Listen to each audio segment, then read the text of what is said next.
Olá, meu nome é Denis, esse é o podcast Apresento Meu Amigo. Bom, é o meu primeiro episódio e eu não tinha ninguém melhor para convidar que não fosse você, Wagmar, que é o meu melhor amigo, posso dizer assim, mais longevo, que é o nome que fala. É, tá indo longe. A gente se conhece desde o pré, talvez antes. 3 anos de idade. É, porque a gente morava no mesmo condomínio, e aí nossos pais se conhecendo lá, depois fomos estudar no pré junto, e desde então somos amigos, é isso, né? Acho que de forma resumida, é isso. É. Então, eu vou apresentar meu amigo, num resumo aqui do currículo dele, é o seguinte. O Wagmar, ele é médico patologista, é formado na Faculdade de Medicina da Universidade de São Paulo, a USP, com residência em anatomia patológica no Hospital do Câncer de Barretos, coordenador da assessoria de comunicação do Conselho Regional de Medicina do Estado de São Paulo, CREMESP, idealizador do primeiro Fórum de Bioética Digital do CREMESP, tá até no YouTube esse fórum, é autor do manual de preenchimento do atestado de óbito recém-lançado agora no dia 15 de maio de 2023, é especialista em informática médica e trabalha com desenvolvimento de programas para uso no laboratório de patologia. Além de tudo, ainda é médico patologista no laboratório Acta, Isso, em Taubaté. isso. Só isso. Só isso. Como você faz tudo isso, mano? Ah, eu acho que isso nem é o que dá mais trabalho, você quer saber. Sério? A parte que dá mais trabalho é em casa, né? É. A gente tem uma família. Cara, vamos mandar então um beijo pras meninas, pra Sim, Júlia e pra minha Paula, filha Paola, pra minha filha Júlia, um beijo. Pra minha esposa Ana Rubia, um beijo. pros seus pais, Pros meus pais, óbvio, né? Meu pai e minha mãe, que sem eles nada aconteceria, Wagmar, né? Danione. Wagmar, E pai. eu poderia falar, né, agradecer a toda a sua família, porque nos conhece, como a gente falou, a gente se Sim. conhece há muito tempo. Sim. E assim, eu fico pensando numa coisa. Quando que. Eu não recordo quando que você começou a ter a ideia de querer ser médico. Você Cara, lembra disso? Pra mim, assim, tem pessoas que nascem e falam, não, eu nasci pra isso, né? Eu, quando era criança, eu tinha muito medo de sangue, de tirar sangue, de agulha, de injeção, então eu não pensava muito nisso. Depois foi aparecer na ideia de fazer veterinária, porque meu pai sempre teve os cães Sim. e tal. É um criador, né, aí antigo. E eu sempre convivi muito com esses cães em casa, gato também, a gente criou uma época, mas principalmente os cães. Aí eu falei, vou pensar nessa área de veterinária, pensava muito em engenharia por causa da informática também, que Uhum. por conta do meu pai, que ele programador, depois foi professor, né, de programação, então sempre convivi com informática, com esse meio, né, e aí foi evoluindo a ideia. Daí lá pelas tantas eu falei, acho que eu quero ser cientista. Aí chegou no colegial, eu não sabia o que eu ia fazer. Aí eu olhei para a tabela de notas lá da FUVEST na época, né, e falei assim, qual que eu não entro? Porque eu queria fazer cursinho 1 ano e pensar, entendeu? Sim. Aí medicina era mais difícil. Então eu falei, eu vou prestar medicina. Aí não passei, fui bem em algumas matérias, mas não passei. Aí fui fazer o cursinho. Fui fazer o cursinho. Você fez o cursinho no terceiro ano, não foi? Eu fiz 6 meses. Eu fiz um semi-intensivo no terceiro ano. E depois eu fiz o integral depois do colegial, depois do terceiro. Certo. E aí eu já tinha feito o semi para área de biológica, já pensando nessa questão de veterinária e tal. E eu deixei para decidir no cursinho, cara. Aí eu, de acordo com as notas que eu tirava lá, falava, bom, tem os simulados, né? Falava, se eu tiver bem, talvez eu faça medicina mesmo. Que aí você vem com aquela turma, todo mundo querendo fazer medicina, entendeu? E eu comecei bem nos vestibulares, nos simulados ali. Aí todo mundo, não é possível que você não vai fazer medicina. Tava assim, 200 alunos na sala, todo mundo querendo medicina, entendeu? Aí eu falei, tá, aí chegou no fim do ano eu prestei. Eu tirei exatamente as mesmas notas, assim, a mesmo espectro que eu tirava no simulado. Cara, e é difícil essa época, né, que a gente tá tentando escolher uma profissão, né? Sim. Porque eu tenho esse privilégio de saber, né, como você era nessa época, e eu lembro que você tinha se dedicado totalmente aos estudos nessa época. Você ficou... Eu te chamava pra sair, pra gente fazer alguma coisa, e, tipo assim, Aquele você tava ano de estudando. cursinho, eu não... É porque eu falei assim, teve uma questão ali também, com um trato que eu fiz com meu pai. Sim. Porque eu fui... Eu falei, você vai fazer medicina? Eu falei, não sei, pai, depende de como eu for, mas é veterinária, medicina. Ele falou, então tá bom. Então é o seguinte, eu vou pagar o cursinho pra você. Você vai lá, faz a prova de... Porque tem um desconto, né, que você consegue. Sim. Eu achei que eu ia conseguir um desconto bom, porque eu tinha feito a prova da FUVEST e não tinha ido mal. Uhum. Só que eu fiz uma burrice e perdi o dia da prova, vi o dia errado. Putz, grilo. Aí meu pai falou assim, tá, você perdeu o desconto.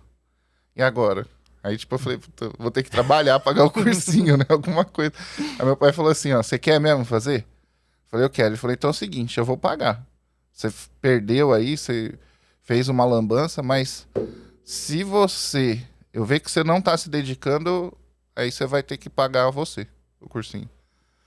Aí eu falei, não, sabe assim? Falei, não, mexeu com o meu brilho, eu fiquei puto comigo de ter perdido aquele dia. Sabe assim, eu não sei. Meu pai nem precisava ter falado muito, porque eu já tava possesso, que eu olhei, me preparei, cheguei no dia da prova lá na porta. Não, foi há 2 dias atrás. Falei, pelo amor de Deus, cara, como é que você fez isso, né? Eu comigo mesmo. Aí falei, não, eu vou fazer direito. E pus na minha cabeça que ia fazer e fiz. Né? Estudei e tal. Aí não tinha outro jeito, né? Pra você passar numa faculdade, naquela época ainda tinham poucas, hoje tem mais opções aí, mas também não tinha condição de pagar. Sim, a faculdade pública era a única opção. É. Era a única opção pra fazer. Era a única opção, não tinha outra. Então, e aí eu falei, eu ainda lembrei que, assim, lembro que eu falava, eu vou estudar para ser o primeiro. Se eu errar, eu erro por pouco. Então, aí eu falava, bom, aí eu olhava pro lado, via o cara estudando e falava, não, eu vou ter que estudar mais. Então eu ficava sempre naquela competição, né? Na época da escola, você não era um cara, assim, tão estudioso, assim. Você acha que você ficou no cursinho? Você criou algum método pra estudar? Você fez alguma coisa? Cara, assim, eu não realmente, na escola, eu não era um cara de estudos e tal, mas eu sempre fui um cara que gostei de aprender, né? Então, às vezes, a matéria tava lá, História do Brasil, eu ia estudar outra coisa que eu gostava, entendeu? Sim. Então, eu acabava aprendendo outra coisa que realmente eu queria aprender, ou lia alguma coisa que eu realmente queria ler, por ter também acesso em casa a computador desde pequeno, e naquela época a internet não tinha, mas você tinha que aprender, né? E eu tinha muita curiosidade, assim. Sim. Então, eu tive que aprender alguns conceitos ali de computação, não tinha manutenção, você tinha que resolver as coisas, porque ninguém tinha aquela máquina em casa, então dava um pau ali, você tinha que resolver. Então, eu fui fuçando e isso foi despertando uma coisa, assim, de ser meio autodidata, sabe? Assim, de buscar o conhecimento e no fim, isso me ajudou. Porque eu tinha alguns conhecimentos que não foram exatamente da escola ali, mas eram interesses meus, entendeu? Sim. Você achou uma forma de se adaptar ali e a estudar e a resolver um problema final. Isso, Porque eu vejo muito que, tipo, sei lá, na terapia, meus pacientes, tem essa questão de que, cara, às vezes eles não conseguem com o método tradicional. Até por isso vai pra terapia, entendeu? Pra depois entender lá no futuro que, tipo, nem sempre é o tradicional que é o correto, né? E essa curiosidade é importantíssima, né? Eu acho que a curiosidade é fundamental. Eu acho que pra mim, pelo menos, foi.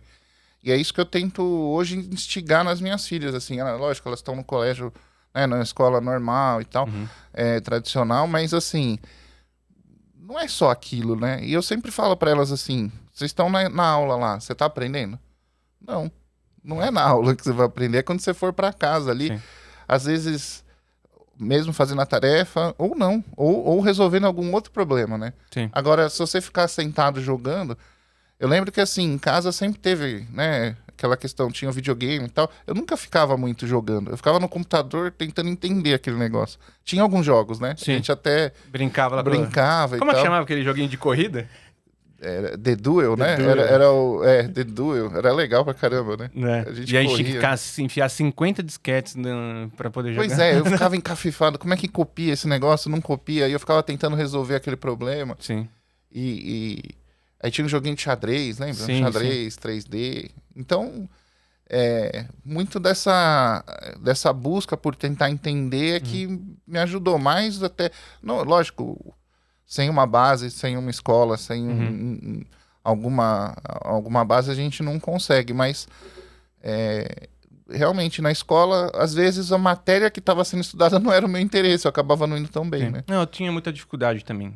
É. Você recorda também? Eu tinha daquela forma tradicional de entender. É.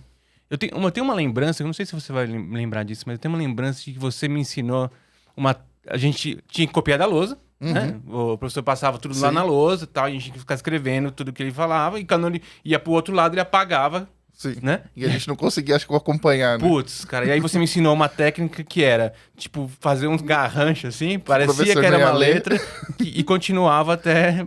Já que não dava, né? É, A já gente que não dava. improvisava, fazia...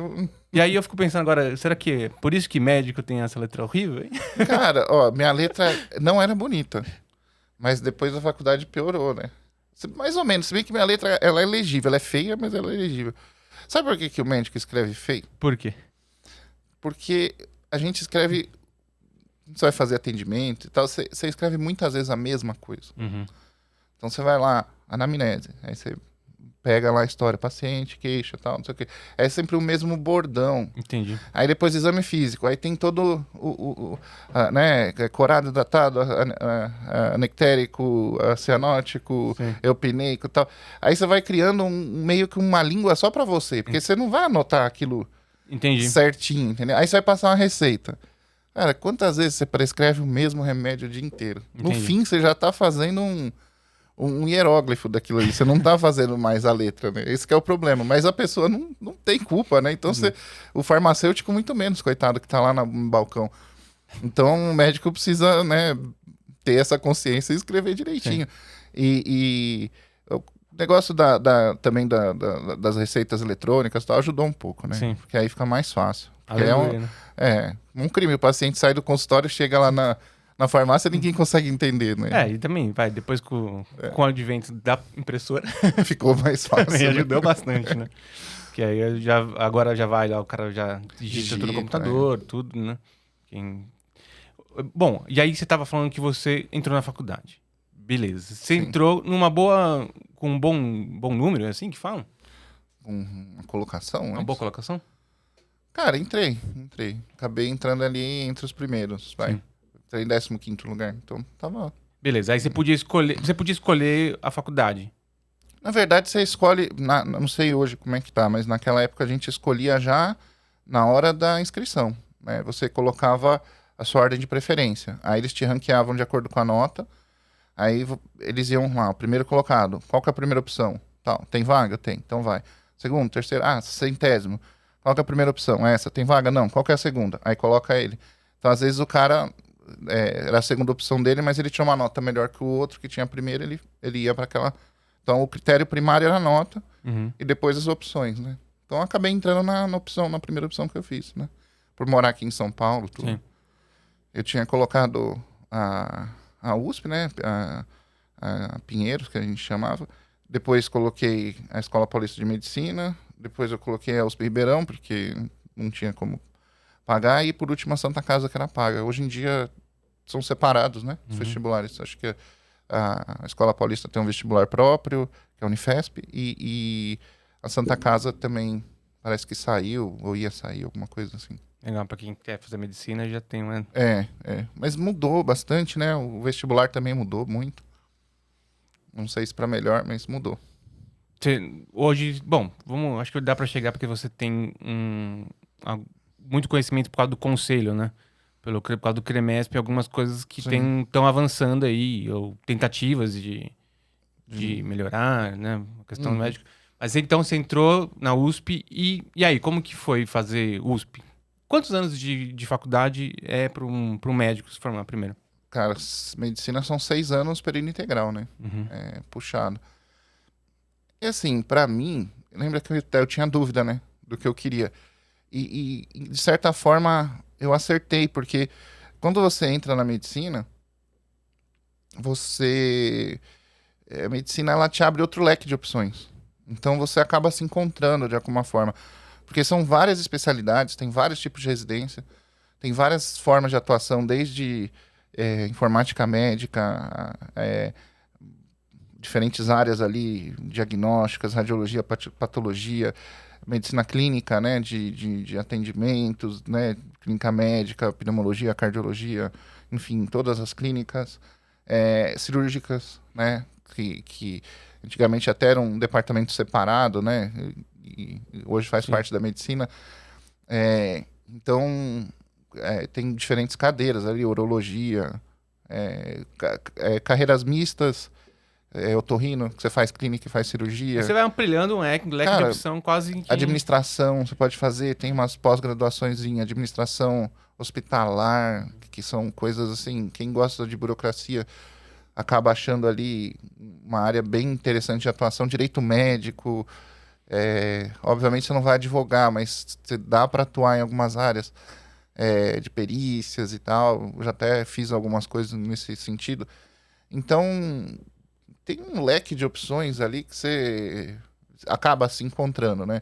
E não sei se isso existe em todas as profissões, pelo menos eu vejo que tem profissões que você já vai muito focado e está decidido ali, não tem muito mais abertura. Na medicina, não. Na medicina... a psicologia até não tão grande, mas também a gente tem... Um leque. É bem provável que entra como pensando em clínica. Uhum. E aí você vê que tem pesquisa, você tem... Sim, fora a pesquisa. Né? Social, você tem pesquisa... tem a científica, a psicologia clínica, tem a organizacional. Sim. Então também abre-se um leque, né? Tanto que quando eu também fiquei um bom tempo na área organizacional para ficar... agora que você está com consultório, legal. Agora então. sim. Assim, acho que as coisas vão mudando, né? E também o médico... acho que como você foi também indo para algumas áreas, eu também fiz esse caminho. Eu comecei, depois acabei fazendo a residência mais tarde, até não fiz logo depois da faculdade. Ainda fui servir a Força Aérea, tive umas experiências porque você diferentes. Você até falou, eu lembro que você queria fazer neuro. Neurocirurgia, eu acho que foi a ideia, né? A gente entra para fazer... Eu acho que era neuroclínica. Aí depois eu pensei em neurocirurgia, mas era neuro. Mas a gente sempre fala, cara, na faculdade, você entrou pra fazer? Você não vai fazer isso. No fim, você vai se achar em outro lugar. E foi o que aconteceu comigo. Aí, tudo que eu fazia, eu acabava dentro da patologia. Não tinha jeito. Eu comecei pela neuro, fiz puxei uma matéria, porque a gente tinha uma parte do currículo que era optativo. Eu puxei uma parte de pesquisa. Fiz com um professor que para mim foi muito querido na faculdade, o professor César. Time Aria, hoje ele já é falecido, infelizmente, mas para mim foi alguém que me ajudou muito, que conversava comigo. E eu lembro do que a gente ia lá no laboratório dele, no LIM, né? Laboratório de investigação médica, que eram os laboratórios que os professores mantinham ali com as pesquisas. E eu falei, professor, eu quero fazer uma iniciação científica com o senhor, ficava no finalzinho do corredor. Aí ele falou assim, mas... Você vai ficar me chamando de senhor? Eu falei, não, doutor. Ele falou, doutor não, professor. Aí eu falei, nossa, esse cara é diferente, né? E fui conversando, ele explicando algumas coisas, dando dicas, falando. E era ele era o professor, assim, em neurofisiologia, eu acho que um pioneiro e no Brasil um dos melhores, né? Ele escrevia o capítulo de neurofisiologia do livro Aires, né? Que é até hoje uma referência na área de fisiologia médica. Aprendi muito lá. Só que a metodologia que ele tinha no laboratório acabava dentro da patologia. Que a gente estudava a epilepsia de ausência. Que é aquela catalepsia, sabe? Que o pessoal dá uma dormida, sai de giro. E aí a gente pegava os ratinhos, aí tinham ratinhos que ele induzia a ficar daquela forma, e outros que tinham uma linhagem já com essa doença. Ele tinha a catalepsia. A narcolepsia era uma linhagem criada ali até na faculdade mesmo.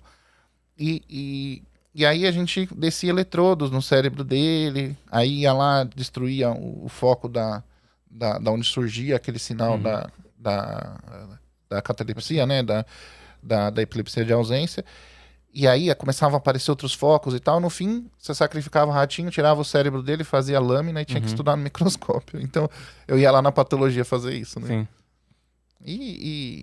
E outros trabalhos também. Depois eu falei, não, vou fazer cirurgia, então. Gosto de cirurgia. Aí foi nessa fase, talvez eu mudei para pensar em neurocirurgia. Aí depois eu pensei em cirurgia plástica. Aí eu fui para uma liga, As ligas são os alunos que organizam para tentar ajudar ali nas especialidades e para tentar, quem tem interesse, né, participar mais, ampliar ainda, além do currículo, você tem um outro aprendizado ali junto, mais prático, né? Porque no primeiro, segundo ano você fica mais na parte teórica e você quer ir para o hospital, né? Aí, tá bom, entrei na liga lá de microcirurgia. Cirurgia de mão, microcirurgia, que estava ligada à plástica.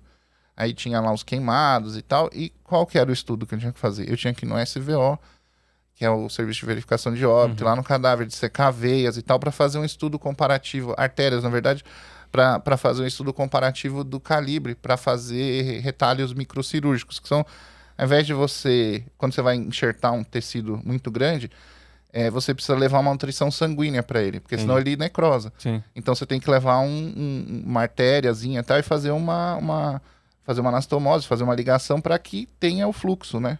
Para aquele tecido não morrer. E aí você tem que ver quais são compatíveis. Então a gente lá numa perfurante da mamária, paciente que faz câncer de mama, tem que tirar e ver qual retalho, qual pedículo era compatível com aquela perfurante. Então aí fazia bloco, levava na patologia e estudar no microscópio. Acabei indo pra patologia. E aí você já tava... E aí... Depois eu pensei em rádio ainda. Em radiologia, área diagnóstica, mas em radiologia. Depois, no fim, é que eu fui pra patologia. Tá. Porque essas são experiências da faculdade mesmo. Da faculdade. Né? Foi dentro da faculdade. Dentro da faculdade. Dentro da formação desses 5 anos que a gente tá... Sim. 5, 6? 6. 6 anos que a gente tá dizendo. E aí, quando acabou o 6º ano, que aí foi que você tinha aquela questão do exército. Ah, sim, porque eu me alistei e fui dispensado. Excesso de contingente e tal. Só que quando você se forma em farmácia, medicina, dentista e veterinária, você pode ser chamado de novo. Existe uma lei lá do FMDV, o Exército, as Forças Armadas podem te convocar. E aí você pode se voluntariar também e tal, mas eles vão nas faculdades que eles consideram tributárias. E a faculdade lá na USP, por ser pública, eles iam lá e pegavam esses alunos. Aí você se voluntariou também? Eu fui voluntário, mas eu fui voluntário para a Marinha. Aí no fim deu uma lista lá, foi para cima, foi para baixo, acabei indo para a Força Aérea. Aí fui lá para Manaus. Que aí você foi lá pro fim fui para Manaus. É longe. É longe. Pra gente era...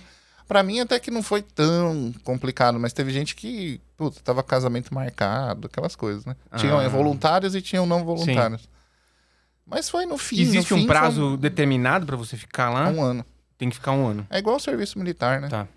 Só que aí você serve como médico mesmo. Sim. Foi uma experiência legal. Hoje eu considero. Sim.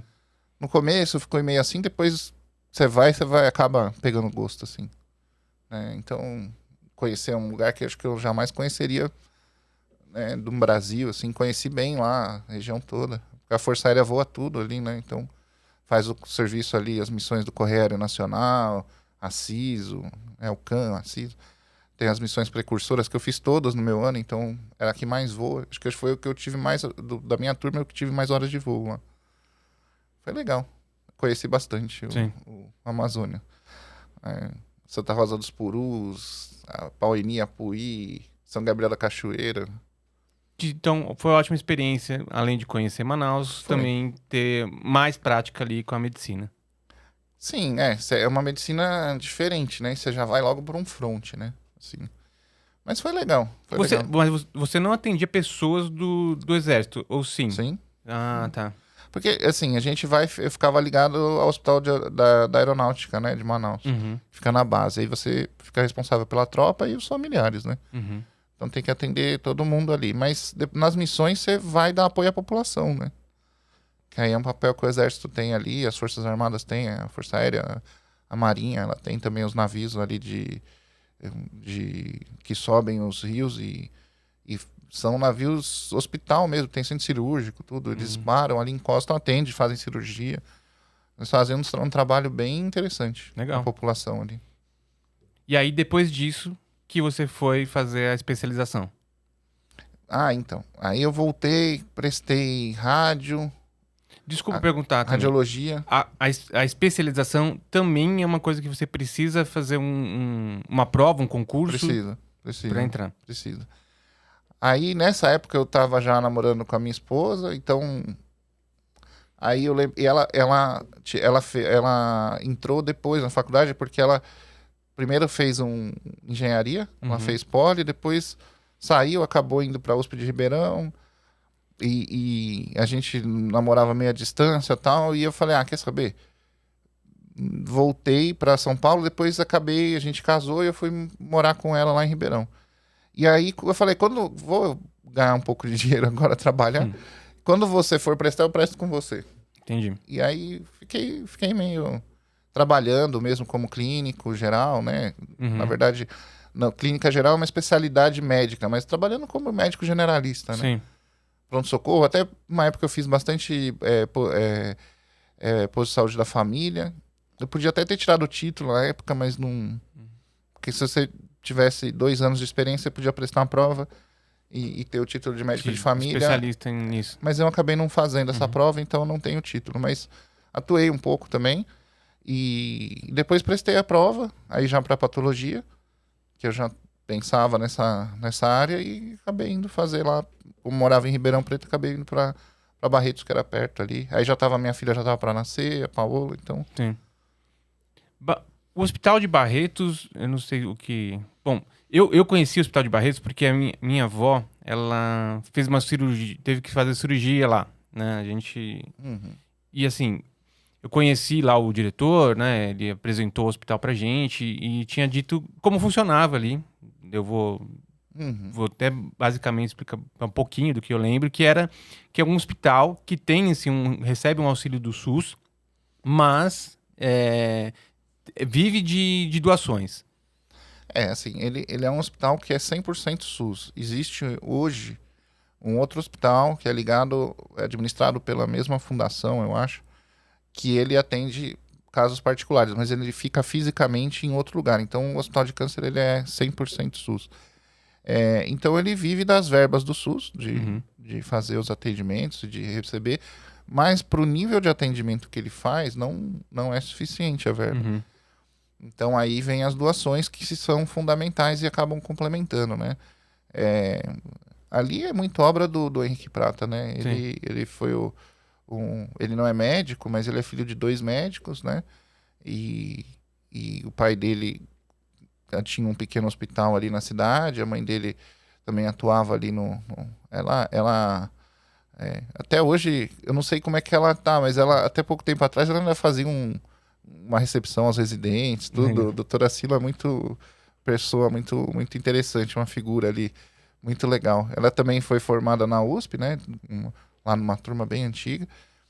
E médica muito humana, assim, que cuidava ali dos residentes como uma grande mãe de todos ali.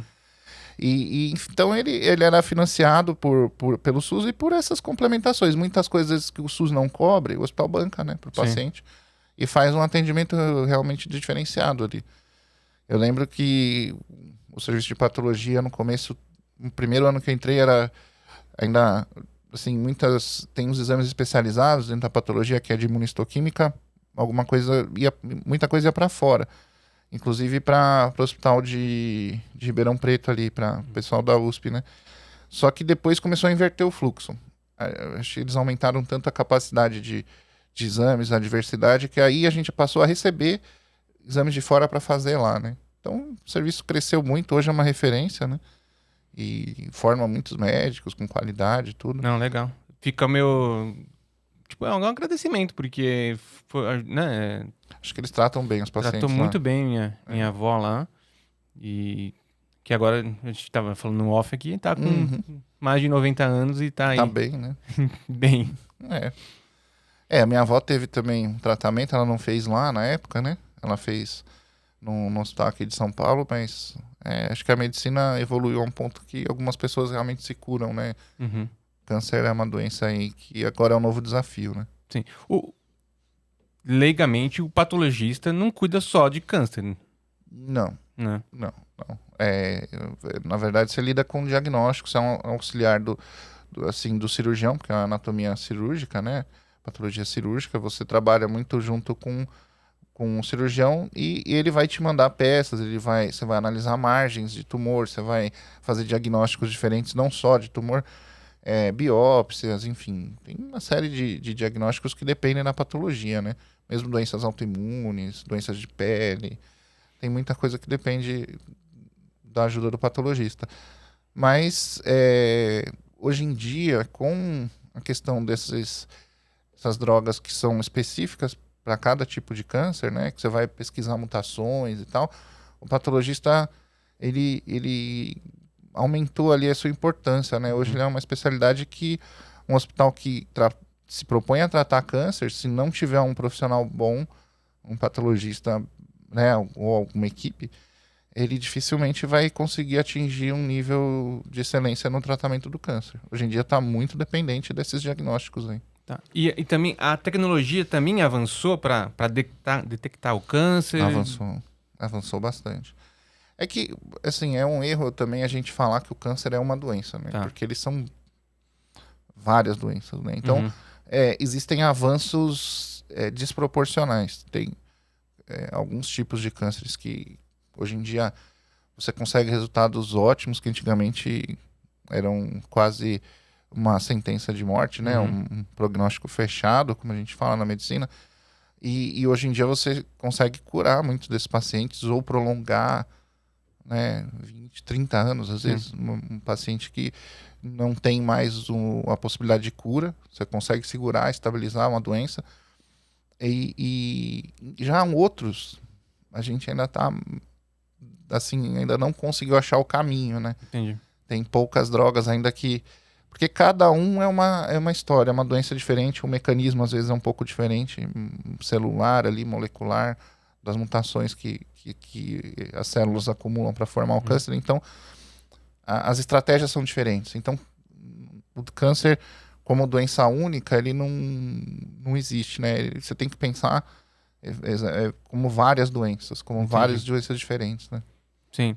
E aí, então você vai lá para avaliar câncer hoje é através de um exame microscópico? A primeira etapa é o microscópio, Tá. né? Que é o que se tinha até pouco tempo atrás, era pouco tempo, 30, 40 anos. Era só isso. Você via a microscopia, estudava um padrão de tecido. Daí começou-se a buscar marcadores moleculares, onde você coloca um anticorpo que é grudado num corante. E aí você quer buscar para ver se tem aonde aquele anticorpo encaixa, a molécula tá lá. Então muitas vezes você consegue detectar algumas mutações, a expressão de proteínas anômalas, né? E é isso que a gente chama de imunohistoquímica. Aí fluorescência, né? Ela começa na fluorescência, desenvolve seus antígenos, que é um exame um pouco mais sensível. E depois você consegue desenvolver esses mesmos anticorpos para fazer a imunohistoquímica, que é uma técnica mais fácil de analisar. E aí você consegue pegar esses marcadores. E por último, o PCR, né? Que é o que você detecta ali na cadeia de DNA as mutações, né? Então é o que a gente chama, esse conjunto a gente chama de medicina molecular. Entendi. E isso reclassificou os tumores em algumas formas, porque antes você separava eles por padrão histológico. Tá. Por padrão morfológico, né? É como a diferença no tecido que você está olhando. E aí a gente classificava. Depois você foi vendo que, quando estudar as mutações e o DNA daquele tumor, você via que eles, às vezes, tinham aparências diferentes, morfologias diferentes, mas eles pertenciam a uma mesma mutação que depois se diferenciava em diferentes tecidos ali. Tinham, às vezes, aparência completamente diferente, mas na base é o mesmo tumor, a mesma mutação. E aí você começou, a pesquisa e tal, eles foram desenvolvendo drogas específicas para cada tipo de mutação, tentando meio que a mutação causa um desequilíbrio, a célula começa a se dividir, você trazer para esse equilíbrio de volta, né? Diferente da técnica do passado, que ainda se usa, mas você tentar ter uma toxicidade para matar aquele tecido. Tá. Então era um veneno, entre aspas, que você dava, que ela tinha que ser mais tóxica para o tumor do que para a célula normal. Porque você queria matar o tumor e não a pessoa, né? Então você tinha que ter essa diferença de toxicidade, mas tinha muitos efeitos colaterais, né? Então, hoje em dia, com essas novas moléculas, com essas drogas, você busca já fazer esse realinhamento dessas mutações e aí você estabilizar a doença ou tentar erradicar, né? Às vezes causar até a morte daquele tecido. E tá surgindo agora a imunoterapia, né? Que aí é você tentar ativar o seu sistema imunológico para reconhecer aquela célula e ele ajudar na eliminação, né? E como que... O que você vai fazer para... Pessoal, porque assim, na imunoterapia você vai desenvolver como se fossem vacinas, né? Tá. Você vai de estímulos pro seu organismo para identificar algumas proteínas que estão naquela molécula, naquela célula tumoral que o seu organismo normal não produz. Então, a partir do momento que ele reconhecer aquilo, ele vai atacar. Entendi. Né? Agora, tem todo um estudo também, não é assim... Sim, é sim. difícil, cada tumor é um tumor, é uma doença diferente. E isso tá já tá no radar aí. Tá, Algumas coisas já estão acontecendo. Né? Tá começando as aplicações práticas, mas já está acontecendo. E as drogas-alvo já estão em pleno vapor em muitos tumores, muitos cânceres hoje já são tratados com drogas-alvo. Que bom. Bom, aí você estava no Hospital do Câncer, aprendeu muito sobre, né, sobre Fiz a minha residência médica de patologia. E aí você ficou quanto tempo? Ficou só a residência? Trabalhou lá no hospital?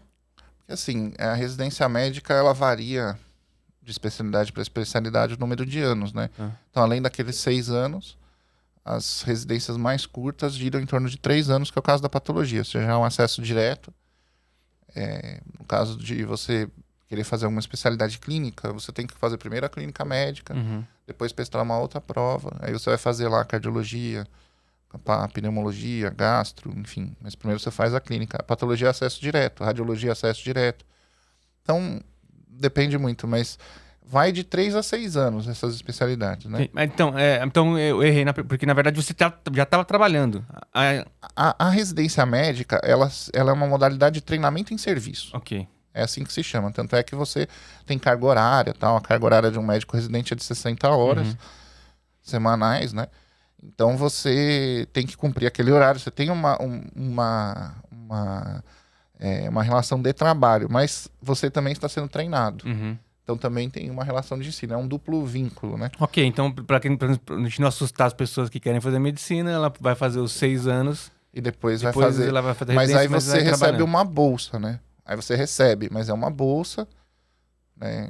Não sei em quanto está girando hoje, mas acho que vai ser 3, 4 mil reais, alguma coisa assim, que você vai ganhar. Mas você já é remunerado pelo seu trabalho. Já, por 60 horas, mas é. Mas é assim, porque você já está também numa idade, né? Você imagina, a pessoa já passou por 6 anos de formação e tal, já começa a ter responsabilidades na vida, né? Sim. Então, se não tiver isso, realmente a formação fica impossível. E por outro lado, você oferece pro serviço, apesar de estar em treinamento, você oferece uma mão de obra já qualificada, você já é médico, né? Então, acaba que isso engrandece. Os hospitais universitários, os hospitais onde tem ensino, eles ganham muito qualidade. Sim. Porque você força aquele corpo docente ali dos médicos a se qualificar, porque ele precisa explicar. E nessa relação todo mundo ganha, né? Sim. Então, o residente sai formado, o profissional que trabalha lá, ele está sempre se requalificando, e o serviço, ele ganha, porque você ganha escala, né? Você ganha uma quantidade de médicos ali muito grande para trabalhar. E um custo até que baixo do médico residente, né? Então a história que médico é rico... Já foi num dia, viu? Hoje em dia mudou um pouco isso. Hoje em dia mudou. A gente não... Acho que hoje a gente pode dizer assim, a grande vantagem é que você não fica sem emprego, por enquanto. Não sei como é que vai ser num futuro breve aí, mas por enquanto você não fica desempregado. Mas daí a dizer que o médico fica rico... Tá muito longe. Tá muito longe. Você... Fala... Bom, aí você ficou... A gente tá falando do Hospital do Câncer. E aí você, depois disso, foi trabalhar aonde? Então, aí eu fui Porque assim, a minha esposa, ela começou a fazer patologia, daí ela largou, nasceu a nossa filha Paola, aí realmente ficou pesado para ela, ela acabou vindo ficar perto da família dela, que é aqui em São José dos Campos. Já até teve ali algumas coisas, eu queria muito ficar perto das minhas filhas, e Sim. enfim, mas a distância ali era um pouco grande, a gente acabava viajando bastante e tal, e quando eu acabei a residência, eu fui para São José dos Campos, porque eu queria ficar junto da minha família. Sim. E aí eu fui trabalhar num laboratório lá. O primeiro laboratório que eu trabalhei chama-se Pax, lá, Uhum. que é um laboratório regional lá, já de um porte médio para grande. Conheci alguns médicos legais e comecei a vida já dentro da minha especialidade, né? Sim. Você, como patologista hoje, tem contato com pacientes? Então, um patologista realmente, ele é um médico que pouca gente conhece, né? Uhum. Porque você não tem mais, você tem contato com outros médicos, eu tenho Entendi. contato com ginecologista, cirurgião e tal. Existe a possibilidade de você fazer um ambulatório de punção, Uhum. que aí são aquelas, principalmente tireoide, que você faz aquele agulhamento sem, pode ser com ou sem ajuda de um ultrassom, guiado ou não guiado, que aí você vai ver o patologista pondo a mão no paciente, né? Sim. Mas tirando esse momento, normalmente você recebe o material do cirurgião e faz análise, né? E aí você acaba ficando desconhecido. É uma especialidade que hoje, fala, se é patologista, tem muita gente que pergunta até se eu sou médico, porque não conhece, né? Entendi. Não sabe que é uma especialidade Num médica. comum, né? Mas, não. como você está dizendo, de extrema importância para um tratamento oncológico, por exemplo, Sim, né? hoje O em dia patologista, assumiu porque é dele, né? Dessa avaliação desse médico que vai poder dizer qual que é o melhor tratamento para aquele... hoje Pensando realmente no está câncer, dessa né? forma. No câncer está dessa forma. Você trabalha muito, você recebe o material do cirurgião, faz o diagnóstico, aí ele te encaminha, o cirurgião vai te encaminhar para um clínico, um oncologista que vai preparar ali, programar seu tratamento clínico, muitas vezes com quimioterapia, e aí aquele laudo ele é fundamental, né? Então essa relação do patologista com o cirurgião e com o médico que está programando o tratamento quimioterápico, enfim, para o paciente, tem que ser muito estreito. Tem que Sim. ser uma equipe que trabalhe muito junto para poder afinado, né, para poder ter esse melhor ganho para o paciente. Sim. E, assim, não sei se... Qual que é hoje, se a gente pode falar em mais incidência ou não, o câncer com maior incidência... Olha, os mais frequentes Porque são... também tem o câncer que é benigno e maligno, é isso? Não, o câncer ele já é o maligno, né? Tá. Tem os tumores, né? A gente pode falar tumor ou neoplasia. O neoplasia é sinônimo de tumor. Então tem neoplasias benignas, neoplasias malignas, tumores benignos, malignos. Os malignos é o câncer. Tá. A gente já chama de câncer o que é maligno. Mas até essa diferenciação é parte do trabalho do patologista, né? Dizer se é benigno, se não é, porque muitas vezes é benigno, não precisa de mais tratamento. E agora, em termos de frequência, o que a gente tem, assim, em homem, o próstata, mulher, mama, aí depois vem cólon e pulmão, são os mais frequentes. Beleza. E aí, por letalidade, o que... Então, assim, tem alguns tumores que eles têm uma letalidade muito alta por alguns motivos, né? Primeiro, porque às vezes o sítio, o local dele é muito difícil acesso, então, e a pessoa passa muito assintomático, quando aparece um sintoma, às vezes já é da metástase, não é do tumor. Então, você sempre vai pegar esse paciente no estágio avançado, como tem tumores que são, assim... daqueles que a gente ainda não conseguiu desenvolver uma droga-alvo, você não tem um tratamento eficaz, né? Entendi. Então, existem alguns que têm uma letalidade muito alta. Outros tinham e diminuiu, né? O de câncer de mama, por exemplo, é um câncer que, com primeiro rastreamento, né? Primeiro serviço importante, que aí da saúde pública, né? da organização da estrutura de rastreamento, se você consegue fazer esse diagnóstico precoce, você vai conseguir tratar com muito mais eficácia. Então, a chance de cura é muito maior. E E aí com as drogas-alvo, né? Você consegue fazer uma estratificação desse tumor. Hoje em dia são vários tratamentos diferentes, né? Uhum. De acordo com o tipo de padrão que você encontra ali na imunistoquímica, até, às vezes até num PCR, né? Tem o MammaPrint, enfim, tem uns exames avançados hoje que você faz ali, pesquisa de uma série de mutações. Aí você consegue programar um tratamento para aquela paciente e com boa chance de cura, né? O câncer de próstata em homem, ele já tem uma história um pouco diferente. Ele nunca foi um tumor, quer dizer, tirando algumas linhagens, né? Sempre tem algumas linhagens mais agressivas, mas ele sempre foi um tumor mais indolente. E hoje, com as técnicas, você consegue muitas vezes até retardar a necessidade de cirurgia.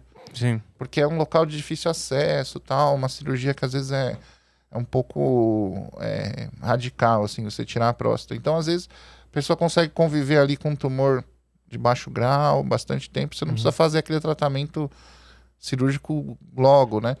Aí você melhora a qualidade de vida do paciente. Apesar dele já não ser um tumor que era muito agressivo, mas ele acabava com a vida do paciente, né? A qualidade de vida era ruim. Hoje em dia você conseguiu melhorar muito essa qualidade de vida e curar, né? Com certeza tirar e curar. Ah, legal. Então, câncer de mama, talvez pela prevenção, também ajuda bastante. Ajuda.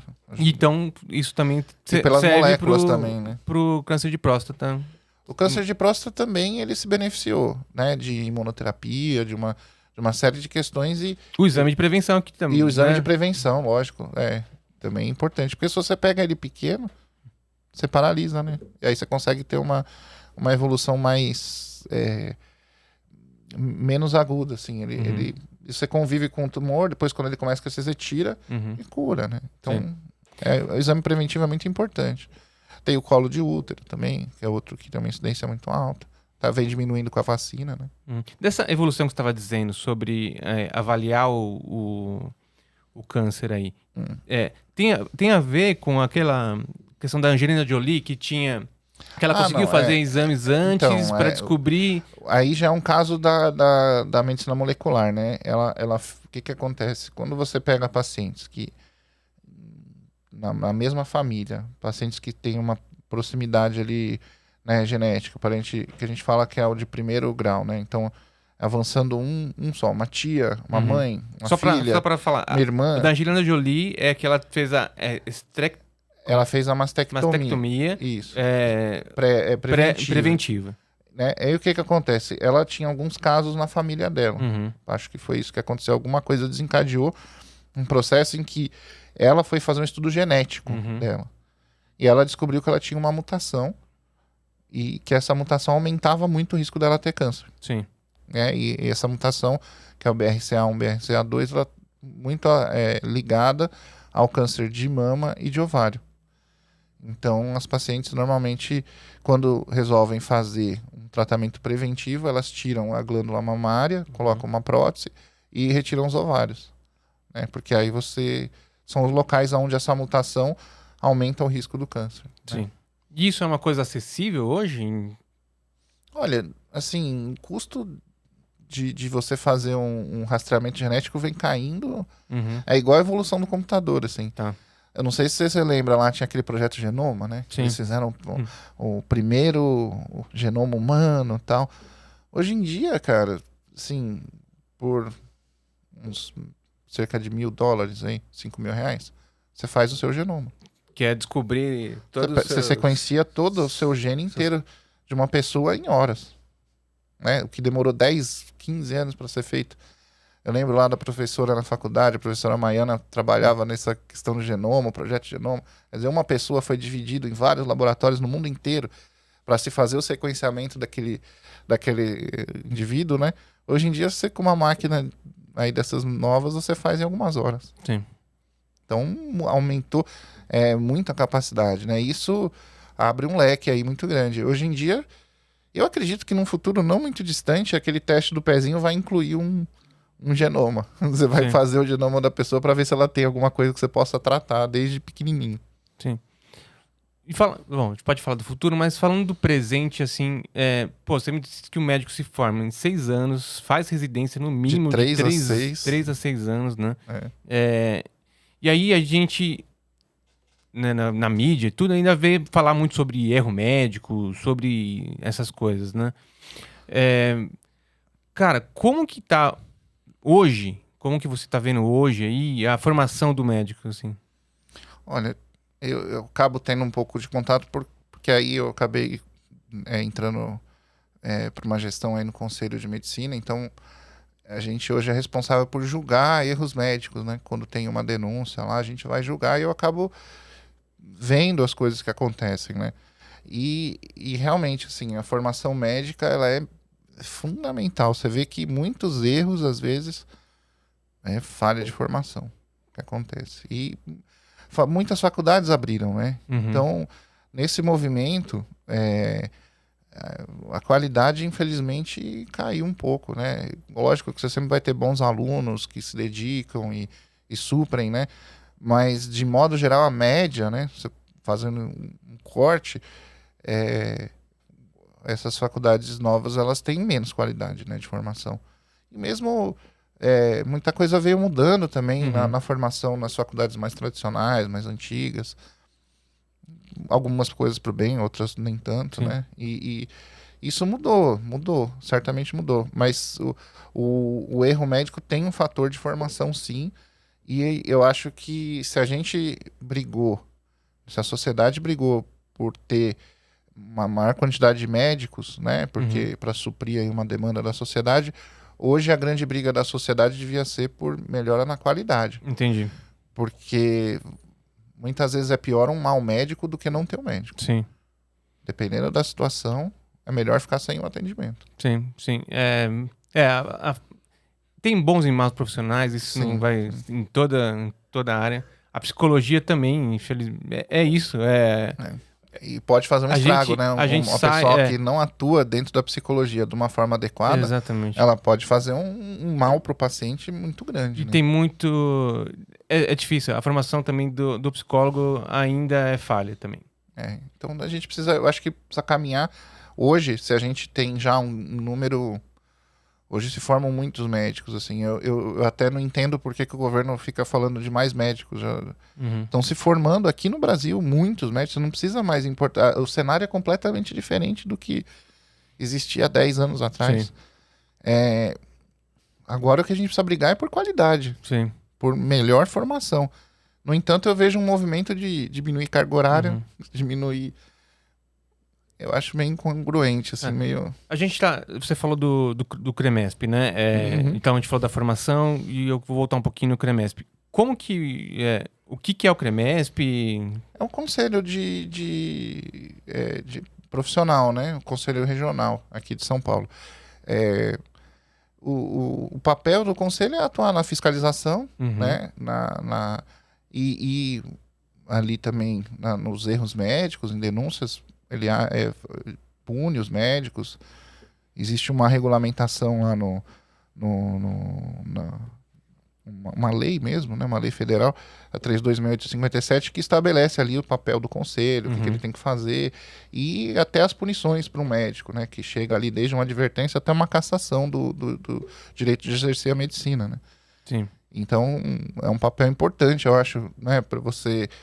de muita responsabilidade, pra você pegar um colega que se formou aí por 6 anos, tá? E falar, você não vai mais fazer. E diferentemente de outras áreas, que tem o direito, tudo, você não tem o direito à reintegração. Sim. Médico cassado, ele nunca mais vai poder atuar. E o meu é o CRP. CRP. Né? O Conselho Regional de Psicologia. Então, tem o meu é de São Paulo, né? Que também tem essa função. Não conheço muito a fundo, né? Só sei da taxa. Ah, sim, O pessoal lembra bastante também dessa parte da taxa. Na medicina de pagar. Mas bom, eu sei que... Aí tem algumas assim, coisas que eu depois eu posso falar. Mas possui grande importância de regulamentação, Sim, né? sim. O meu conselho, recentemente, acho que eu tomo uma nota sobre lá o que a gente fala de constelação familiar. Não sei se você já ouviu falar aqui que é constelação familiar. Né? Uma nota e tal. E aí eu acho que vai regulando algumas coisas, acho que isso é extremamente importante. E aí eu acho que também vai nessa linha que a gente estava perguntando sobre a formação do médico, que ótimo, né? A gente ter um conselho que faça isso e avalie. Agora, assim, eu acho que já teve isso no passado, que era uma avaliação Tipo o OAB do médico. Já teve esse movimento. Hoje, assim, a gente lá no Conselho como Gestão, a gente entende que deva existir sim uma forma de avaliação, a gente não é contra. Só que ela tem que incluir a instituição. Uhum. Porque senão você vai punir só o aluno. Entendi. Né? Então você tem que ter alguma forma de pegar aquelas faculdades que eventualmente vão colocar muita gente que não tenha uma formação adequada, ela tem que ser punida. Ela tem que ter. O que a gente entende é que ela tem que perder vagas. Sim. Né? Ela tem que ali ir sofrendo cortes até se adequar. Então, se ela não tem a capacidade de formar uma quantidade grande de médicos, diminui. Vamos ver como é que ficar, não corta. E a gente, assim, acho que até é uma forma de você manter essa qualidade na formação. Porque é muito difícil você pegar um médico mal formado e reciclar depois. É muito mais fácil você formar bem. Entendi. É muito mais difícil você reciclar depois. E não é justo para aquele cara que vai lá, paga uma faculdade, muitas vezes, né? Por 6 anos. Um custo altíssimo. Chega no fim, não passa na prova e todo o ônus é dele, né? Sim. E também do Estado. Uma faculdade pública, a mesma coisa, né? Uma faculdade pública também. É a mesma coisa. E ela é que vai... a sociedade vai custear essa formação e ele vai sair um profissional que não vai ter um bacharelado que não vai poder atuar, não vai depois ele devolver para a sociedade como serviço, né? Não faz sentido. Não faz sentido. Então eu acho que qualquer prova que se pense, ela tem que atuar na formação também. Né? Eu acho que tem que ter. Mas simplesmente fazer como a OAB fez, você colocar ali uma prova e punir o aluno eventualmente só, lógico que cada um vai ter que responder ali individualmente pela formação. Existe a dedicação do aluno, mas existe o papel da instituição. Sim, né? Sim. E, cara, a profissão do médico é uma coisa bem complicada, né? E eu acho que... não vou generalizar, mas, assim, a grande maioria dos médicos tá pensando num bem-estar do próximo, né? E acho que a ciência por trás da medicina é errar o menos possível. É a medicina baseada em evidência. Exato, né? minimizar todo... Hoje muito se discute, né, dessa questão da Bem-vindos à psicologia baseada em evidência também. Evidência. É a mesma coisa, né? Mas eu acho que a ciência é fundamental, né? Eu tenho uma visão sobre a medicina, assim, não é que eu acho que a medicina é uma ciência. A medicina, ela tem pontos que ela é uma arte. Só que ela é baseada em ciência. Ela não é algo solto que você pode fazer de qualquer jeito, né?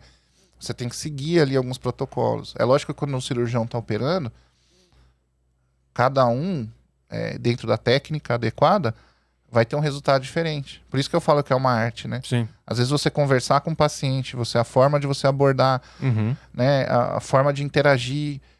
Você tem aí áreas muito próximas da psicologia, como a psiquiatria, né? Que você, basicamente, é a interação entre médico e paciente. Isso é uma arte. Isso é uma forma de arte, eu entendo. Porque ninguém vai fazer igual. Não é você não tem um índice de reprodutibilidade 100%. Não é uma ciência exata, né?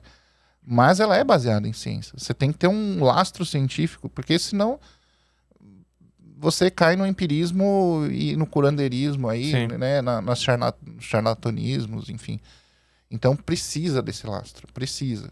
E isso, acho que na pandemia a gente viu bem a importância, né, da ciência médica e da atuação do médico, né? E a sociedade, eu acho que acabou vazando uma discussão que deveria ter acontecido dentro da academia, né? Dentro das faculdades e tal, de uma forma... E eu não estou falando de lado aqui, viu? Mas os dois lados dessa discussão política estão errados. A gente está pensando na pandemia, né? Na pandemia. Os dois lados estão errados. Então, essa discussão ela não deveria ter sido feita desta forma. No mundo inteiro, não foi aqui no Brasil, não. Acho que aí a sociedade acabou perdendo um pouco, né? Pagando um pouco esse custo, mas a transparência ela tem isso, né? Você precisa explicar para as pessoas e nem sempre a maioria da população não tem a formação para entender tudo que é colocado, né? E aí, são coisas se a gente for falar em específicas, ciência, então, né? A ciência é uma coisa muito longe da realidade geral, da maioria da população. Da população geral, né? Porque A gente fala muito mais com essa arte do que você está Sim. dizendo, né? Com a interação ali do médico, paciente. Exato. Bom, enfim, aí tivemos vários exemplos aí de erros, né? Eu acho que a sociedade humana tem que entender isso e evoluir também, de certa forma, na forma de interagir, né? Eu acho que o uso político, seja ele qual for, Uhum. tá? Seja ele qual for, de qualquer vertente política, da ciência, política, quando se mistura com qualquer coisa, Sim. muito complicado. Muito Sim. complicado. Política é política. A ciência política é uma. É uma ciência... coisa, a ciência é outra, a ciência médica, a ciência biológica, a ciência psicológica. psicológica. Ciência... Se você começa a misturar isso daí, o caldo que sai não é bom. Sim. O caldo que sai, a política tem uma lógica que não é a lógica da ciência. Uhum. Não é. E aí as pessoas na política, elas tomam partido, que foi o que aconteceu, né? De repente estava uma pessoa tomando partido por uma droga. Não é assim. Sim. Tomando partido por uma vacina ou não vacina, não é assim. Uhum. Né? Não é assim que se faz essa discussão. Sim. Com erros e acertos dos Uhum. dois lados, mas Sim. não é assim que se faz essa discussão. Sim. O que você ouve lá no CREMESP? Porque hoje a gente já tem a questão da pandemia, né? A gente tá em... O Messi já decretou o fim, né, da pandemia. Já tá em... acabou, teoricamente. Segundo a organização, eles foram bem conservadores ali em dizer que tinha acabado a pandemia, né? Sim. A gente tá em maio de 2023, né? Hoje já passamos o olho do furacão. E assim, o que hoje ainda a gente fala sobre a Covid é uma coisa que pode ser, assim, na sua opinião, né? Uhum. Pode voltar? Não, ela não vai nunca mais sair, né? Ela vai virar uma doença aí endêmica. Sim. No mundo Mas inteiro. não pandêmica. Porque o que aconteceu? Muitas pessoas já foram infectadas, já tem vacina, pessoas vacinadas, muitas pessoas têm anticorpos e o vírus mudou. Uhum. O vírus se adaptou, né? Sim. Isso é a medicina, a infectologia, enfim, que trata a virologia, mais especificamente que trata do estudo dessas infecções virais. Ela mostra que quando o vírus passa de uma espécie para outra, ele não está bem adaptado àquela espécie. Uhum. E um efeito colateral, vamos dizer Sim. assim, por ele não estar bem adaptado, a letalidade é mais alta, né? Uhum. Tende a ser mais alta, né? Então, depois que o vírus ele consegue ficar bem adaptado àquela espécie específica, a letalidade tende a diminuir, que é o que a gente viu agora na Covid, né? Sim. Porque o vírus que é muito letal, ele morre junto com a pessoa, né? Uhum. Então ele não, para a evolução, pensando na evolução do vírus, ele não é interessante. Entendi. Ele acaba sendo extinto. Ele, né? ele quer cepas a permanência no hospedeiro. dele mesmo, a sobrevivência dele mesmo. Então, a evolução, ela acaba selecionando aquelas cepas que matam menos, se espalham mais fácil, né? Sim. Tem maior virulência, aí, mais fácil de dispersar. E essas cepas são as que hoje a gente está começando a ver aí, letalidade menor. Aí começa a ir para grupos de extremos de idade, mais criança e idoso. Sim. Criança nem tanto nesse caso, mas tem algumas coisas específicas, né, da Covid na criança, mas principalmente idosos e tal, e vai saindo daquela população que era o padrão contrário que ela fez na pandemia, Sim. né? Que ela matava mais paciente jovem, que é o que tinha imunidade mais ativa. Que é o que justamente acabava matando, um mecanismo de estimular muito a imunidade sem efetividade para combater o vírus, né? Isso causava toda uma série de... desencadeava ali uma CIRS, uma resposta inflamatória sistêmica, e acabava levando ao óbito dos pacientes. Né? Bom, tomaremos a vacina, ótimo, né? Agora até tem outra vacina, né? Aquela primeira vacina que saiu ali, meio a toque de caixa e tal, né? Não vou discutir a necessidade, mas ela teve o seu papel. E hoje essa nova, que já é mais específica, ela tem menos colateral, né? Sim. Porque aí ela é específica para essas cepas agora que estão circulando mais. Então vamos manter nesse processo, tomar vacina e... E vida que segue. Vida que agora, segue. muita gente aí perdeu a gente vai para ali... esse outro lado, porque aí a saúde mental das pessoas hoje vai... Cara, Vamos ter teve um muito impacto, né, essa pandemia. Temos Isso a muito gente impacto sobre discutiu isso. muito na saúde mental. Até, você quer saber, nos casos de câncer, porque você perdeu muito rastreio, né? O pessoal não saía para fazer o exame de mama, mamografia, o exame de próstata, os exames de colonoscopia. Então, eu até, como coordenador lá da assessoria de comunicação lá no Conselho, a gente fez uma revista que a gente produz lá no Conselho falando que era a pandemia da pandemia. Uhum. Quer dizer, tá, tivemos a pandemia, mas agora isso desencadeou outras pandemias. Quer Sim. dizer, o rastreio de câncer parou. O paciente ficou dentro de casa, né? Uhum. Aquele paciente que muitas vezes pode ter um transtorno ali de bipolaridade, aí você Sim. entende melhor do que eu. Algum transtorno que para ele ficar naquela situação desencadear crises, né? Ou falta de medicação, a pessoa não conseguiu passar na consulta para poder pegar o remédio. Sim. Pessoa que está em terapia teve que parar, né? Aí aqueles distúrbios ansiosos e tal. Sim. Então teve uma série de coisas, né? Acho que até o índice de suicídio aumentou, né? Sim. E aí a gente pode falar nesse pequeno gancho que você disse aí da terapia, né? Que algumas pessoas pararam e outras pessoas, no meu caso, a gente foi para telemedicina. No seu caso, telemedicina, desculpa, mas no meu caso, a teleterapia, a psicologia online a gente chama. Psicologia online. É um bom nome. É um bom nome. Cara, eu assim, acho que a gente tratou lá no começo, né? Eu sempre fui um cara muito ligado à tecnologia, né? Pela minha história de família. Eu não sou contra de maneira nenhuma. Aliás, você colocou lá que eu promovi aquele fórum de bioética digital, né? Até porque muito interessante. A gente vai ter que discutir, cara, tudo de novo.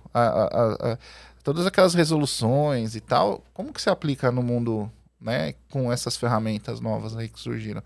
Então é uma bioética com essas ferramentas digitais. Ela continua sendo bioética, mas ela tem que ser readaptada, ela tem que dar conta desse mundo novo, né? Que surgiu com essas ferramentas.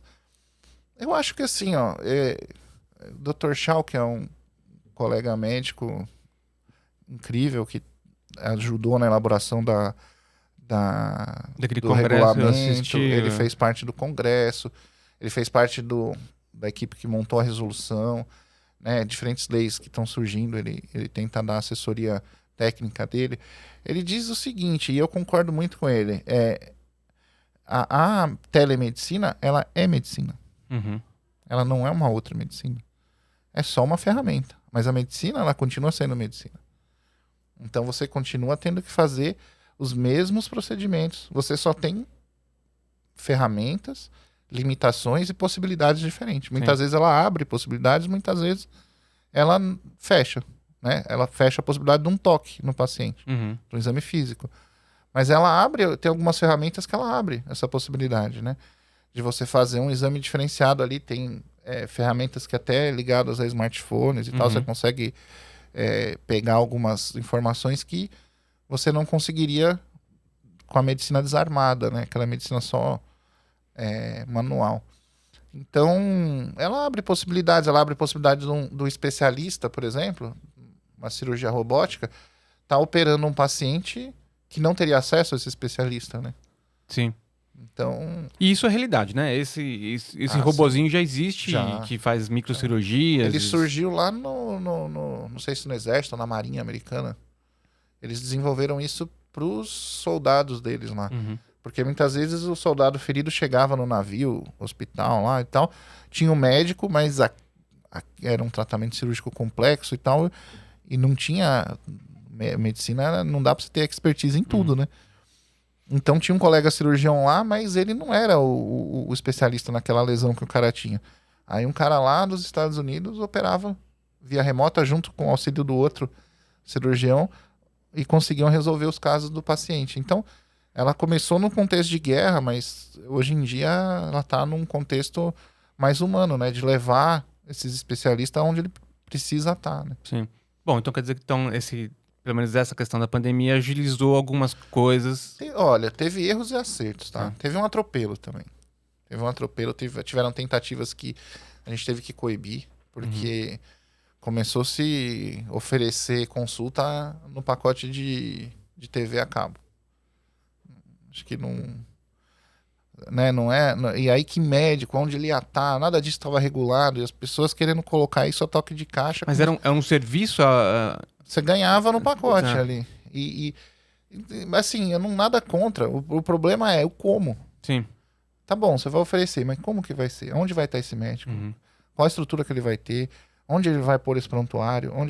Porque tem uma consulta médica, ela precisa de uma estrutura, né?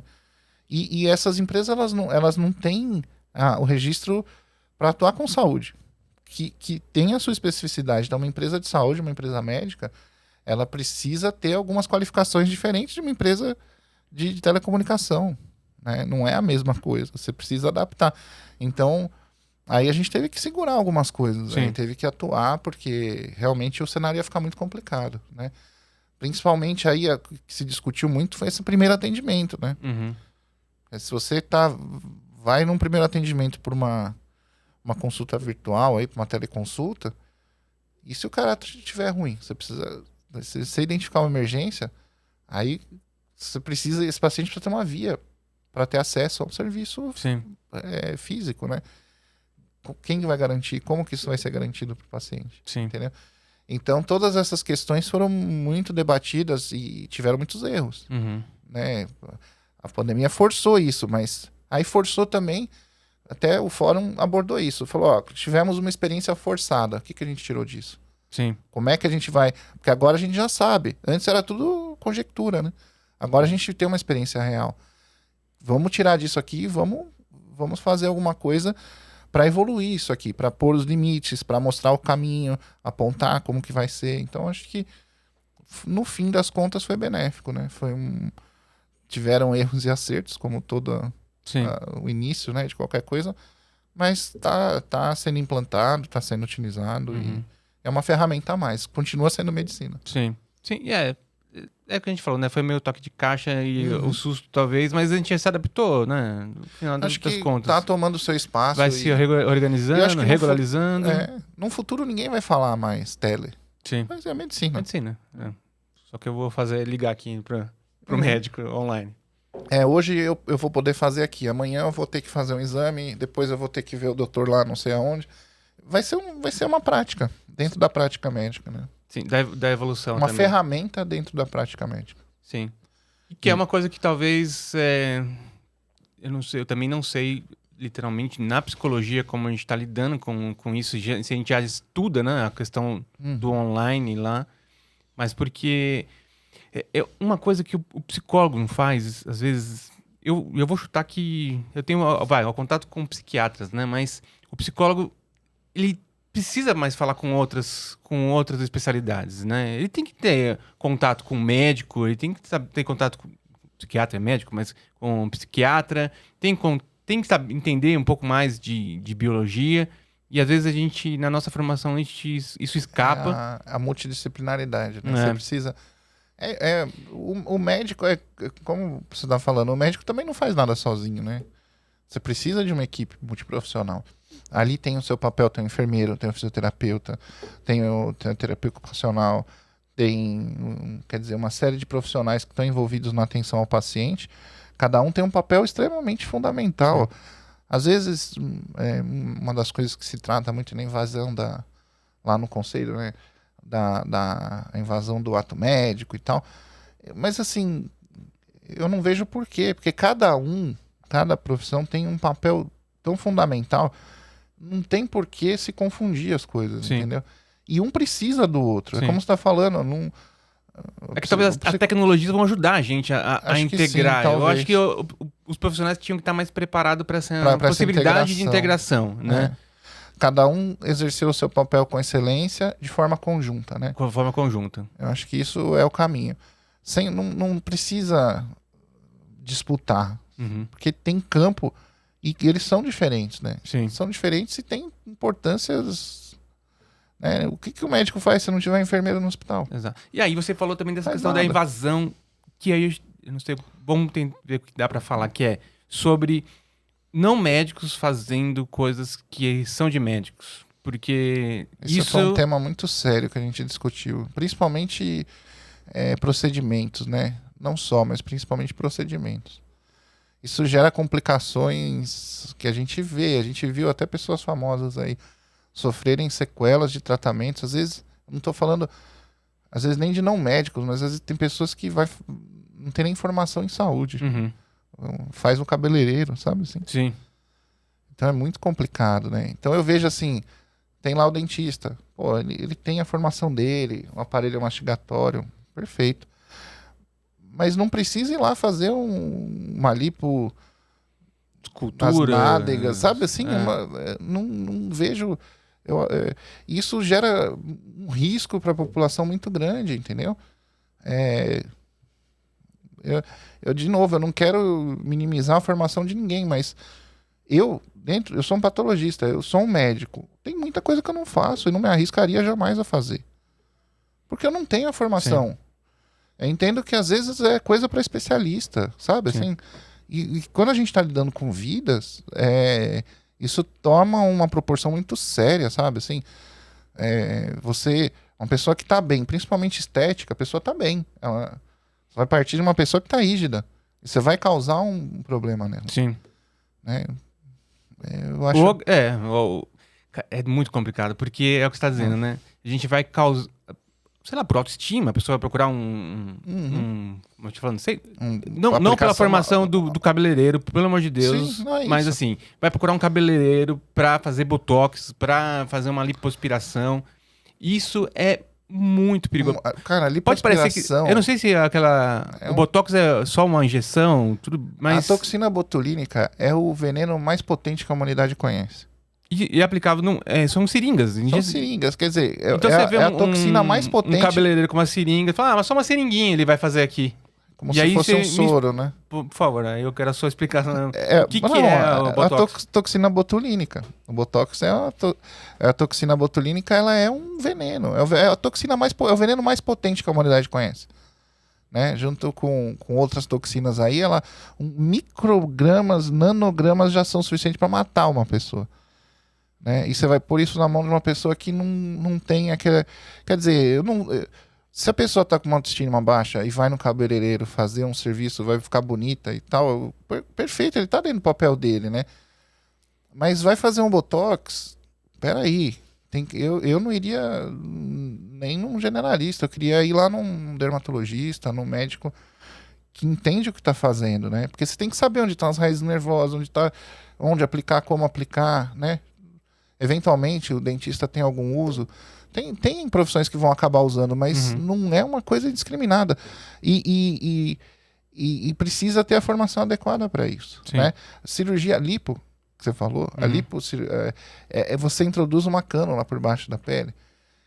E, cara, assim, isso pode gerar emergências enormes. Você atinge um vaso ali, principalmente em região de abdômen, você precisa ter uma conversão para uma cirurgia aberta e fazer uma atuação, senão a pessoa morre. E o que acontece? Sim. Você entendeu? Não é uma coisa simples, de maneira nenhuma. Eu jamais deixaria, assim, fazer um procedimento como uma lipo invasiva em alguém que não fosse, no mínimo, um especialista em cirurgia plástica ou naquela região específica, cabeça, pescoço, sei lá. Alguém que tivesse uma formação muito técnica e conhecesse muito bem a anatomia daquela área. Porque uma inclinaçãozinha errada, você atinge um vaso e mata a pessoa. Então, um resumo botox, faça com um profissional de saúde, pelo médico, em alguns casos é o dentista para algumas questões, né, eu acredito. Do aparelho mastigatório, eles têm a formação para isso, né? Enfim, cada um tem a sua área de atuação, como o médico também não pode invadir outras áreas. Sim. Né? Vou lá, não tenho a formação. Até como patologista, eu não invado nem outras áreas médicas, porque eu entendo um pouco da parte geral, mas eu não vou lá fazer uma neurocirurgia. É porque a rede social trouxe essa coisa de você... O médico do TikTok, né? O médico do TikTok, do Instagram. Exato. E aí ele mostra lá as pessoas que teoricamente deram certo no processo. Ele coloca, veja essas pessoas... Antes da rede social, eu costumo dizer para as pessoas, o médico que ele é bom de marketing, não necessariamente ele é um bom médico técnico. São habilidades e capacidades completamente diferentes. Sim. Então você vai encontrar médicos que são, do ponto de vista do marketing, ele é bem sucedido e é um bom profissional. Mas você vai encontrar muitos que Não são. Sim. Como você vai encontrar outros médicos que não são bons de marketing, mas são excelentes profissionais? É difícil para a população leiga acessar esses caras, né? Sim. Porque normalmente você busca qualidade. Mas assim, não tenha como parâmetro o número de likes, o número de views, o número de entrevistas. Uhum. Não tenha, porque não é isso que garante ele ser um bom profissional. Sim. Né? Não é isso. E assim... E se ainda por cima ele tiver muitos likes, muita entrevista, muita coisa, e não for médico, por favor, né? se for fazer um procedimento principalmente invasivo, procura sempre especialista daquela área. Se você vai fazer um procedimento no aparelho mastigatório, procura um dentista. Se você vai fazer um procedimento estético em outra área, procura um médico. Se você vai fazer, enfim, você precisa fazer uma reabilitação, procura um fisioterapeuta, entendeu? É assim que funciona, porque cada um tem expertise naquela área, né? E acaba depois gerando sequelas, a gente vê, e aí a gente vai cair na mão do médico. Sim. Aí acaba caindo na mão para consertar e muitas vezes aí que a pessoa já não tem aquela autoestima, aí precisa fazer um tratamento psicológico. Que nem sempre dá para você restabelecer. Sei lá, restabelecer alguma coisa, né? Mas muitas vezes você não consegue, né? Pode gerar uma sequela, às vezes até a perda da vida, né? A gente viu, teve uma biomédica que parece que foi presa, né? Por fazer uma lipo, a paciente morreu, né? Cara, triste. É um absurdo, né? É triste. Eu acho que é isso que, então, se a gente puder deixar de recado mesmo, procure um especialista. Naquela área que você... Exato. Você tá com questões de saúde mental, procura um psicólogo, um psiquiatra, um psicólogo, alguém capacitado, que está habilitado para te entender, para te tratar, para fazer o diagnóstico. Quer ver uma questão estética, procura um médico que tenha se especializado nisso. Que tenha formação, né? Tem formação. O número de likes, o antes e depois é uma coisa que você tocou, né, no assunto, é uma coisa terrível, né? Porque ali, lógico, o cara vai mostrar só os melhores resultados dele. Uhum. Né? Então, até o nosso código de propaganda médica, ele veda, não pode fazer isso. Uhum. Isso é punido. Sim, né? E às vezes não é médico, é isso que a gente tá dizendo. Aí médico, pode, cara. né? Os colegas médicos falam, tudo bem, se ele não é médico, ele pode. Exato. Pode, né? Porque existem outros mecanismos que controlam isso. E eu vejo que fala assim, não dá problema. Dá. Eu vejo outros profissionais, a gente teve conversa aí com o desembargador de Estado, o pessoal do PROCON, quer dizer, isso gera consequências jurídicas também, mesmo para os não médicos, né? E a medicina ela é uma profissão de meio. Uhum. Ela é uma profissão que ela não garante resultado. Ela garante o melhor meio. Mas o resultado, ela depende de vários fatores. Então, o médico ele tem um compromisso com fazer o melhor tratamento possível. Mas não garantir que o paciente vai viver, vai morrer, vai ficar com o nariz X ou o nariz Y. Não tem como fazer isso. Sim. Ele vai fazer o melhor meio para ajudar aquela pessoa. É uma profissão de meio. Exato. Paciência, então, você que está procurando alguma coisa, uma questão estética, por favor, paciência, procure um especialista, porque ele vai ter que te explicar, vai te mostrar como... Às vezes vai até contraindicar. Vai contraindicar, exatamente. Você não precisa. E a pessoa precisa... houve uma segunda opinião. Tudo bem. Mas às vezes esse é o tratamento médico, não é cirúrgico, ou é. E aí tem que ser feito da forma adequada. Isso aí. Bom, Wagmar, muito, mas muito obrigado por você ter dado a oportunidade de eu fazer esse primeiro episódio com você. Tamo junto sempre. Né? Como eu falei no começo, meu amigo mais longevo e meu melhor amigo. Posso dizer o mesmo. Tá bom? Bom, pessoal, então obrigado por assistirem esse podcast. Eu vou pedir para vocês, então, deixarem, se inscrever no canal, deixarem um like. Eu vou deixar nas descrições as redes sociais do Wagmar, tá bom? E as minhas também. Muito obrigado a todos.